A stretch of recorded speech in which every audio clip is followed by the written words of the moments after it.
The case against the owners of the Enyobeni Tavern resumes in East London today. Now, the owners were charged with selling or supplying alcohol to minors.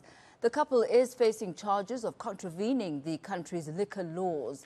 Now, the tavern made headlines in June last year after 21 teenagers died under mysterious circumstances. Ronald Masinda is following the developments and joins us now. A very good morning to you, Ronald. So today is the day when the two will basically be going into court. The trial is done, but perhaps give us a summary of where we are now and what we should be expecting for today.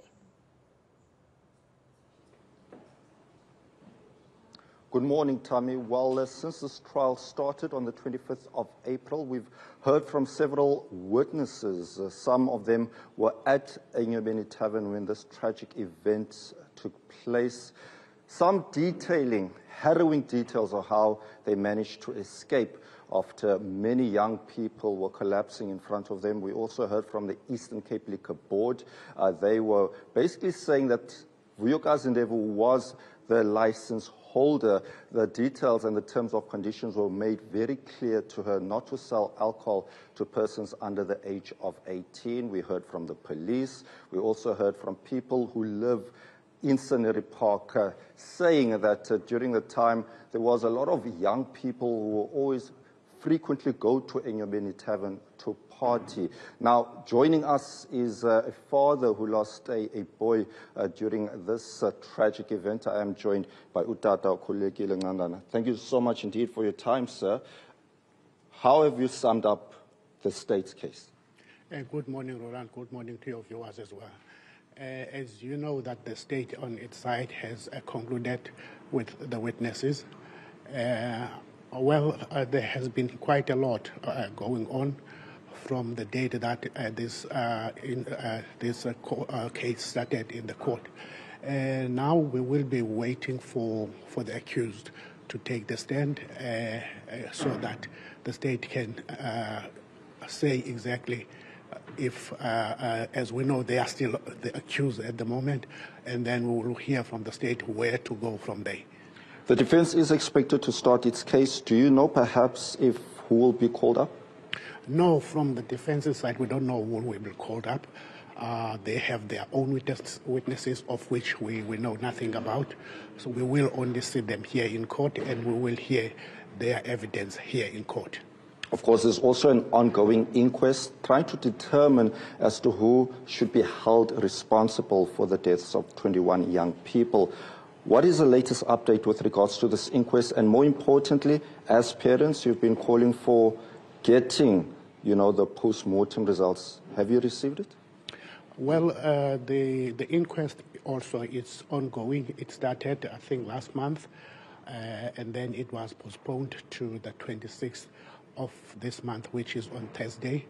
As you know, that there are quite a lot of documents that the investigative team, as well as the magistrate who's sitting for the inquest, they still have to go through.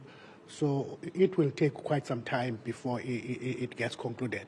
And we know that, I mean, for an inquest, it doesn't just take a couple of months and then it is done. Well, we will wait and see from the side of the state as to really what has happened, what did happen, and who will be charged responsible for the death of the children.